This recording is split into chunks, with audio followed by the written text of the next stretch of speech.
Familiares sofrem tanto ou mais que os dependentes químicos. Pensando nisso, foi implantado pela Secretaria Municipal de Direitos Humanos e Cidadania de São Paulo o projeto Mães da Luz, que tem o objetivo de acolher, informar e orientar familiares de dependentes químicos sobre os problemas relacionados ao uso abusivo e dependência de drogas. Para falar sobre o projeto, recebemos no programa de hoje Ronaldo Riceto, assessor da Coordenação de Políticas sobre Drogas da Secretaria de Direitos Humanos da cidade de São Paulo. Está no ar o Observatório do Terceiro Setor, o olhar da cidadania.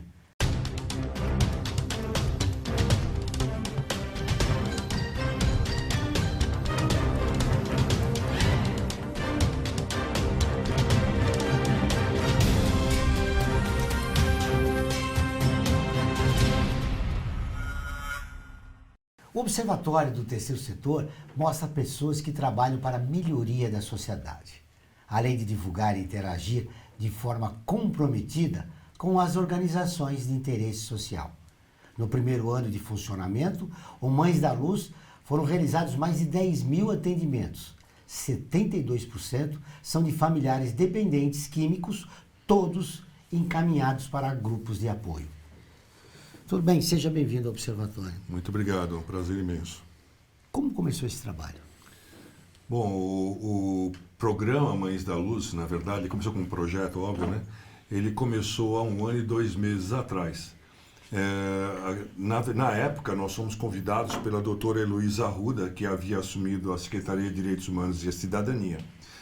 A doutora Heloísa Arruda, na chegada dela, ela já percebeu a vulnerabilidade da população de rua, né, submetida à dependência química, ao uso de drogas, né, ao uso abusivo de drogas. E ela percebia que aquela vulnerabilidade mostrava algumas deficiências, né? E talvez a deficiência que ela encontrou naquele momento seria como nós tratamos as pessoas que passam por isso lá no centro da cidade. Ela entende também, e todos nós entendemos, que existe uma população que é totalmente diferente, vamos dizer assim, que é a população feminina, as mães. E o que a gente encontrava muito na cidade era aquele volume de mães que estavam atrás dos seus filhos. E claro que não eram apenas as mães, você tem toda uma família, mas a mãe é aquela que está realmente ligada e não desiste. Então, olhando para isso, ela resolveu abrir um programa, criar um programa chamado Mães da Luz. Obviamente, na primeira etapa, aparecia Mães da Luz por causa da luz, do bairro da Luz. Mas nós conseguimos entender hoje, e depois de algum tempo, que o Mães da Luz é pela luz que emana daquela pessoa maravilhosa que não desiste do seu filho. Então, colocamos o Mães da Luz como um programa que veio a acolher, orientar, informar aquelas pessoas que, passando pela sua doença, da vulnerabilidade dos seus filhos, precisavam de apoio. E o principal foco, então, são os familiares, a partir da mãe. Mães e familiares. A gente insiste no mães e familiares por causa disso.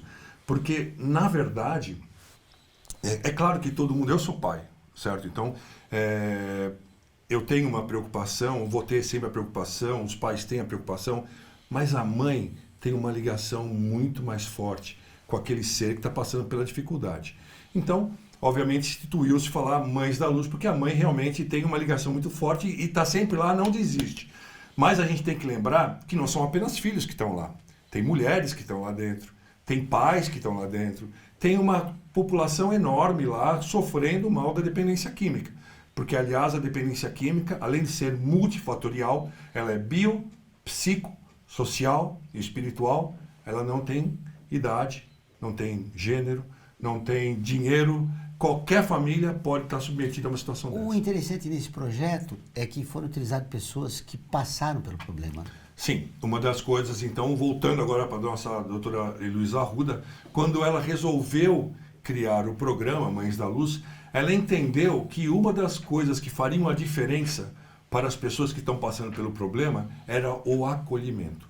Então, eu passei por uma situação na minha família, né? Meu filho usou droga durante 12 anos, né? Dos 14 aos 26 anos, e nesse período do uso dele, eu sofri esse processo pessoalmente, passei por várias fases desse processo, ele no uso e eu na codependência do uso dele. Então, isso me deu uma força, uma orientação, me deu uma presença para entender as pessoas que hoje vêm me procurar. Quando uma pessoa vem até a mim contar a história dela, eu já não tenho juízo de valor, porque eu entendo exatamente o que aquela pessoa está falando. E essa característica de acolhimento muda o olhar daquela pessoa para o problema. Porque eu não sei se você já passou por uma situação do tipo assim, quando vão te chamar a atenção de alguma coisa que você não conhece, você responde pelo conhecimento, mas não tendo atravessado, você tem uma certa... Agora, se o cara vem contar uma coisa que ele está passando, e eu já passei, eu o acolho e explico para ele, primeiro, que isso é normal, que faz parte da doença, porque a dependência química é uma doença, até hoje é uma doença que não se encontrou a cura, mas o controle dela. Então, você acolhe a pessoa diferente. Eu passei por esse problema, a Cláudia, que trabalha com a gente, Cláudia Neves também, o Fábio Antunes, que é um rapaz que está em recuperação há 20 anos, também usou droga, e está lá junto comigo para que nós façamos esse acolhimento. A partir dessa experiência que vocês tiveram, deu uma outra forma esse projeto, né? Sim. Mães de Luz. Primeiro, é ter a compreensão do problema. Sim. Segundo, não ter preconceito Nenhum. em relação ao dependente. Terceiro, preparar a família dos problemas que, por exemplo, você já passou, né, por mais de uma década, de como encarar essa situação. É isso? É isso mesmo. E você entenda que pode parecer até uma coisa engraçada, mas se eu te digo assim, se falar, Ronaldo, aconteceu isso comigo, eu falei, puxa, olha, aconteceu comigo também. Nessa situação eu agi dessa maneira. Ou seja, eu estou te dando um retorno da minha experiência e não do que eu acho. Fala, olha, se eu fosse você, eu fazia isso ou aquilo. Não, mas eu não sei se é isso ou aquilo. A partir do que você viveu. A minha experiência na ajuda ele a procurar um caminho. Então, isso é o que nós entendemos que funciona, que ajudaria a pessoa a buscar a sua sobriedade. Eu não estou achando nada. Eu estou dizendo para ela, olha, comigo aconteceu assim, assim, assado. Eu tive essa atitude. Funcionou ou não funcionou? Agora, a opção de usar é você. Então, esse é o... E por que eu estou te dizendo que isso é legal? Quando uma pessoa vem de fora, com a dor, se você fala para ela da sua dor, você se conecta imediatamente com ela. E ela passa a procurar também resolver o problema dela.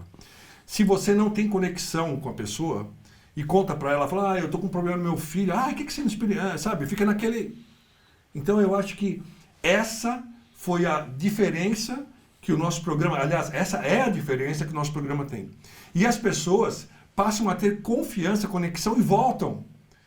Tanto é que nós criamos um grupo de apoio para atender essas famílias e os familiares. Nós atendemos também dependentes químicos lá. Um grande segredo de todo o projeto é o exercício de humanidade. Sempre. Dos componentes da equipe técnica com as pessoas que são atendidas. E eu tenho certeza que a conexão humana é que faz a diferença com a gente, né? Não é outra coisa. Todas as terças e quintas-feiras, ao vivo, às 14 horas, tem programa de rádio Observatório do Terceiro Setor, onde recebemos especialistas que, junto com os ouvintes, debatem os principais temas da atualidade e do terceiro setor. Você pode ouvir pela Rádio Trianon AM 740 ou em qualquer lugar do mundo, pela internet do seu celular, computador ou tablet, pelo link que aparece na sua tela. Voltamos dentro de instantes.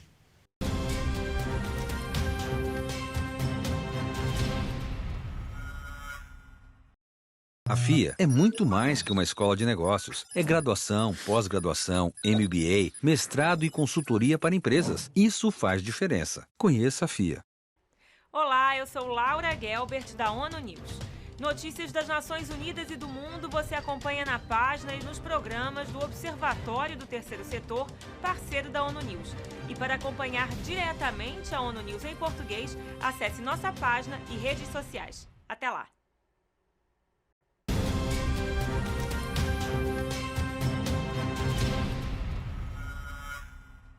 Voltamos com o Observatório do Terceiro Setor. E agora vamos para o quadro Você Conhece? A escrava que virou rainha e liderou um quilombo de negros e índios. Teresa de Benguela. Você conhece? O dia 25 de julho é instituído pelo Brasil pela Lei 12.987 como o Dia Nacional de Teresa de Benguela e da Mulher Negra. Teresa de Benguela nasceu no continente africano, no Brasil. Não se tem registro do local exato do seu nascimento. Teresa foi casada com José Piolho, que chefiava o Quilombo do Piolho, também conhecido como Quilombo do Quariterê, a atual fronteira entre Mato Grosso e Bolívia. O Quilombo foi o maior do Mato Grosso. Com a morte de José Piolho, Teresa se tornou a rainha do Quilombo e, sob sua liderança, a comunidade negra e indígena resistiu à escravidão por 2 décadas. O Quilombo, território de difícil acesso, foi um ambiente perfeito para Teresa coordenar um forte aparato de defesa e articular um parlamento para decidir em grupo as ações da comunidade, que vivia do cultivo de algodão, milho, feijão, mandioca, banana e da venda dos excedentes produzidos. A Rainha Teresa comandou a estrutura política, econômica e administrativa do Quilombo, mantendo um sistema de defesa com armas trocadas com os brancos ou roubadas das vilas próximas. Objetos de ferros utilizados contra a comunidade negra que lá se refugiava eram transformados em instrumentos de trabalho. O Quilombo do Quariterê abrigava mais de 100 pessoas, entre negros e indígenas. Teresa navegava com barcos imponentes pelos rios do Pantanal e todos a chamavam de rainha. Não se tem registro de como Teresa morreu. Uma versão é que ela se suicidou depois de ser capturada por bandeirantes a mando da capitania do Mato Grosso, por volta de 1770, e outra afirma que Teresa foi assassinada e teve sua cabeça exposta no centro do Quilombo. O Quilombo resistiu até 1770, quando foi destruído pelas forças de Luiz Pinto de Souza Coutinho, e sua população de 79 negros e 30 índios foi dizimada. Além do dia 25 de julho, sem sua homenagem, a Rainha Teresa foi eternizada nos versos da escola de samba Unidos do Viradouro, com o enredo da agremiação de 1994, cujo título é Teresa de Benguela, uma rainha negra no Pantanal. O Observatório do Terceiro Setor, ele está resgatando o protagonismo das mulheres que fizeram a diferença no período da escravidão. Esse trabalho da Teresa foi muito importante. Não, eu particularmente entendo até hoje que, como nós brincamos agora há pouco de falar das mães, né? As mulheres têm uma raça, às vezes não, as mulheres têm sempre uma raça que os homens desconhecem. E a força delas de comandar situações talvez difíceis, né? Porque ela teve que liderar uma equipe de homens, provavelmente, que estavam respondendo para o marido dela, né? E você percebe que ela se tornou a responsável rainha e com respeito, né? Porque todo mundo tinha respeito dela. Então é muito interessante isso aí. Eu não conhecia, eu confesso para você, e se tornar rainha é mais importante, porque ele era rei, ela não era rainha. Ela se tornou rainha, ela assumiu o protagonismo daquela tribo, né? Muito legal. No momento de violência e opressão, né? Com certeza. Por isso que eu digo, às vezes, a sabedoria, às vezes, da mulher supera do homem nesse momento de mediação. Eu acredito nisso também. Resgatando novamente as mulheres do projeto Mães da Luz. E quando o problema, vocês observam que está na família, ela foi a causadora do dependente e das drogas? Nós temos alguns casos interessantes. Tem uma personagem, que eu posso chamar que é personagem, ela chama Maria Aparecida, a gente chama de Sidona, né? Ela tem 2 filhas, as 2 usam drogas, e ela se tornou uma pessoa agressiva por causa disso. Então, uma usava droga, ia para a rua, a outra usava droga, ia para outra rua. Só que uma delas, usando droga, como eu comentei, porque o corpo da mulher é obviamente um atrativo para conseguir droga. Se ela não tem dinheiro, ela dá o corpo, e essa moça ficou grávida. Então, além de ela estar usando droga dentro da Cracolândia, estava com uma criança de 4, 5 meses, e foi crescendo, e ela usando droga, ela não parou de usar droga. Pois, a Sidona veio até nós, pedir ajuda para internar a filha dela, e ela era muito agressiva. A Sidona era muito agressiva, entanto, porque ela sentia culpa. Aquela agressividade estava na culpa que ela sentia. Como é que eu posso ter 2 filhas e as 2 usando drogas? Bom, e a Sidona começou a participar conosco dos nossos grupos, tentamos internar as 2 filhas nós internamos, né, mas as 2 saíram. Ou seja, a Sidona começou a perceber que ela estava atuando em prol da proteção das filhas, veio pedir ajuda, demos ajuda, as filhas foram internadas e fugiram. Mas o que eu quis trazer é porque o que você falou. Ela tinha um sentimento de culpa que ela era responsável das filhas estarem usando. Depois ela vir várias vezes até nós, pedir ajuda, receber ajuda, nós internamos as filhas. Ela começou a perceber que aquilo era uma opção da pessoa. E aquele sentimento de culpa começou a mudar. A história vai até o final, a filha dela, com 9 meses, deu à luz. E ela deu à luz de manhã, à tarde ela saiu do hospital, largou a criança lá, porque ela queria voltar para a Cracolândia. Então ela deu à luz, voltou para a Cracolândia e a Cida assumiu aquela criança. E se você olha para a Sidona hoje, ela é uma outra pessoa, porque ela percebeu que ela não era culpada e ela percebeu o valor que ela ainda poderia criar na vida daquela criança que nasceu e que, por muita sorte, não nasceu com a fissura da mãe usar droga. Quer dizer, a criança está normal. Pela história que você está contando, a sociedade tem que entender que o usuário, usar drogas é uma escolha do usuário. E hoje, pelo contrário, se trata as drogas como um problema que é fora dele. Mas ele tem essa escolha, né? Existem países que, inclusive, apoiam o usuário de drogas fornecendo a droga, né? Eu vou voltar então para essa parte da escolha.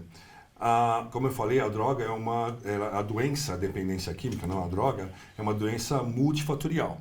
Então ela é biopsicossocial e espiritual. Voltando para a parte do bio, existem pessoas que têm predisposição. Então o cara fumar uma maconha, como muita gente fuma por aí, para uns aquela maconha ele vai e fuma, parou. Para uns, ele fuma aquela maconha e ela mexe na sinapse dele de tal maneira, porque ele já tem a predisposição orgânica, né, física, genética, e ele passa a se tornar um dependente químico. Então não é todo mundo que fuma que vai virar dependente químico, isso é verdade. Não é todo mundo que cheira cocaína que vai virar dependente químico. Crack eu já acho que é mais, fumou crack, o cara entra na dependência.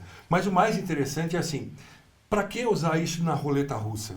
Porque quando você passa a experimentar aquela droga, ela pode passar a fazer parte da sua vida. É uma opção. Então, é uma opção o início? Sim, é uma opção o início. Mas a manutenção não necessariamente. Você pode se tornar um dependente químico. Muito bem. Saiba como adquirir computadores, notebooks, servidores e CPUs para você, sua empresa ou ONG, por um preço justo, assistência técnica, garantia de 1 ano e ainda contribuir com o meio ambiente. Acesse observatório3setor.org.br e clique no banner Remake. Vamos para um rápido intervalo.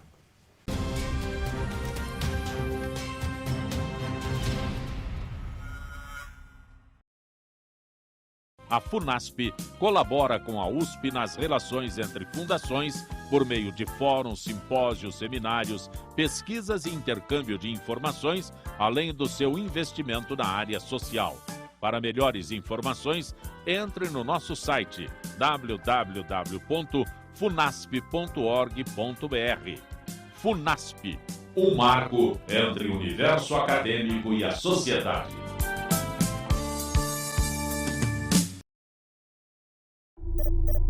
Internacionalizar a economia afeta o seu emprego? Para onde vai o Brasil?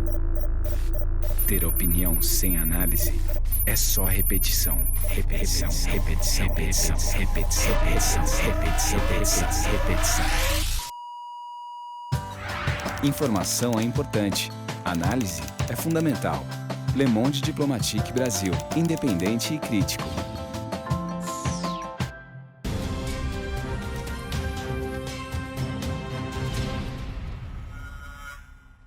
Estamos de volta com o programa do Observatório do Terceiro Setor, o Olhar da Cidadania. Não esqueça, todas as quartas-feiras, às 17 horas, tem o programa Olhar da Cidadania na Rádio USP, com temas da atualidade e dos direitos humanos. Anote, todas as quartas-feiras, às 17 horas, na Rádio USP, em São Paulo, 93,7 e em Ribeirão Preto, 107,9 FM. Ronaldo, no bloco anterior, eu estava explicando o perfil do usuário. Você falou do aspecto psíquico. Faltou o social, o espiritual. Bio, psico, social, espiritual. Eu comentei falando da parte biológica, ou seja, da genética da pessoa, a tendência da genética, né? A parte do psico é lembrar que a gente sempre fala mente, pensamentos, palavras e ações. As pessoas começam a internar certas fissuras, certas situações, se achar um depressivo, e aquilo acaba levando o cara, às vezes, até para usar droga, pela parte psíquica. Né? Social é o meio onde ele vive. E o meio onde ele vive não é que ele é pobre ou rico. Por exemplo, se o cara está numa sociedade, a garotada, eu sempre lembro da garotada. O cara quer entrar naquela turminha que tem aquela menininha que ele acha bonitinha. Ele vai lá, chega lá os caras estão fumando uma maconha. Por exemplo, se ele quer ficar naquele grupo, ele começa a fumar maconha. Então esse é o lado do social. Ele faz parte do grupo. E quando o jovem que é influenciado vai para tratamento com a ajuda da família, consegue se livrar da droga. Ele volta para a sociedade e quer voltar para aquele grupo. Então, uma das coisas que a gente sugere, né, no processo é que do momento em que ele faça um tratamento, ele é uma nova pessoa. Ele tem que mudar os hábitos. Ele tem que mudar os hábitos, porque se ele não mudar esses hábitos, ele vai retomar os mesmos hábitos tóxicos que levaram ele para o uso. O último fator que a gente fala é o fator espiritual. Porque está comprovado que uma pessoa que tem uma certa espiritualidade, eu não digo religiosidade, espiritualidade garante sobriedade, garante reflexão. Então, esses 4 fatores são fatores que ajudam bastante. Uma pessoa que não tem espiritualidade, de novo, nenhuma, ela tem uma tendência maior a encontrar qualquer caminho que está bom para ela. O foco de vocês é a família, né? Acolher a família para que ela compreenda o que está acontecendo com o usuário. Mas a família é a porta de entrada do preconceito da sociedade. Como vocês trabalham isso? Não, do momento em que você educa a família, do momento em que você mostra para a família que aquele é um tema que, vamos dizer assim, que aquilo é uma doença, e ela enxerga isso como uma doença, ela passa a ela não ter o estigma perante a situação. Porque, na verdade, quem cria o estigma é a própria família. Vou dar um exemplo clássico. É muito comum o cara falar assim, cadê seu filho? Né? Onde é que ele está? Falar, ele está viajando, o cara está internado. Então, o que o cara deve falar? Deve chegar e falar assim, meu filho sofre da dependência química. Ele usou droga durante tanto tempo e ele está internado para a recuperação da doença. Então, esse momento da pessoa ser honesta, né? Veja bem, eu já falei várias vezes para você, conexão. É muito importante que as pessoas criem conexão umas com as outras para tratar o problema de frente. E eu vou te dizer mais, muitas vezes a pessoa conta para a vizinha, fala, meu filho está usando, aí ela fala, nossa, eu queria te falar, meu neto também está. E aí, o que acontece? Isso é uma corrente para tirar esse estigma. Então, a dificuldade é abertura, é ser honesto, ser assertivo.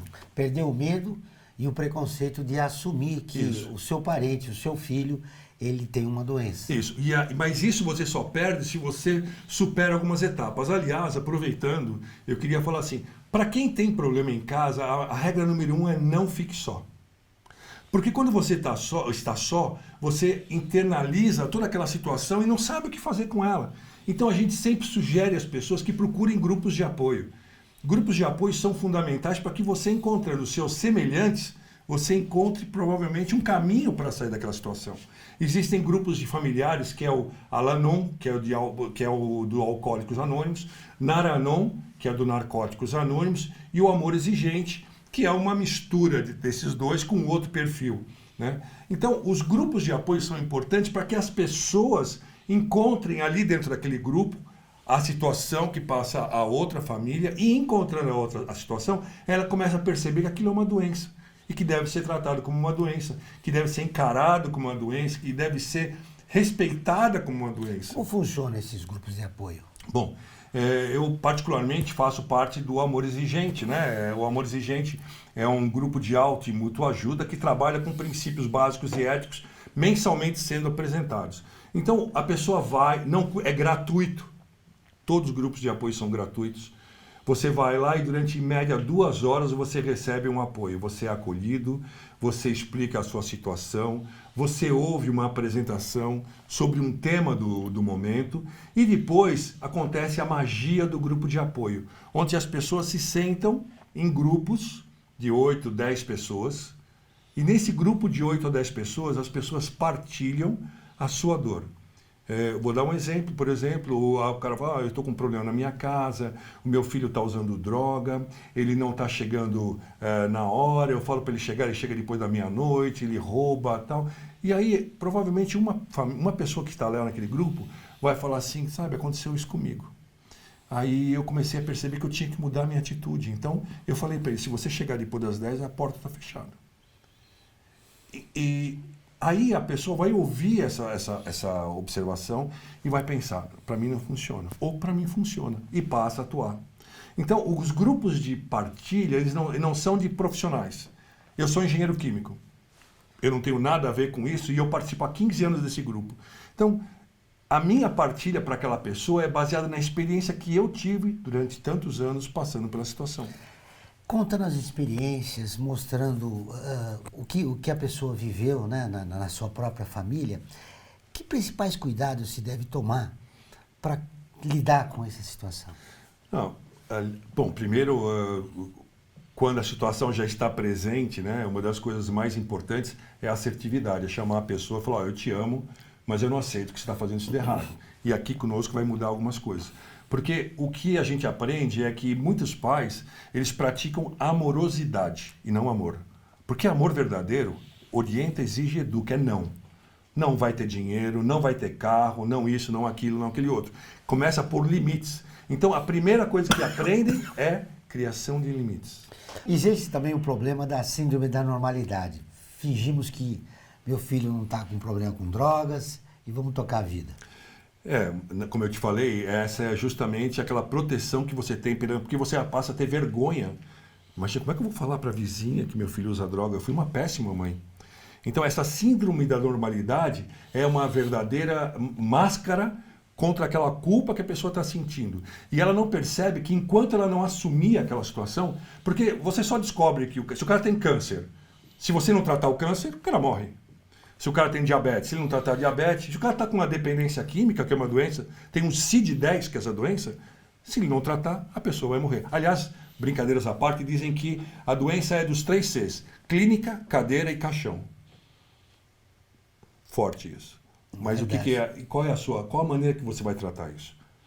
Muito bem. Vocês, com esse exercício de humanidade, têm conseguido resultados expressivos. Para quem quer ter acesso a esse tipo de serviço, deve fazer o quê? Não, existem vários sites que podem ajudar vocês. Claro que se você puser no Google e colocar grupo de apoio, mas eu sugiro 3. Eu sugiro o www.amorexigente.org.br.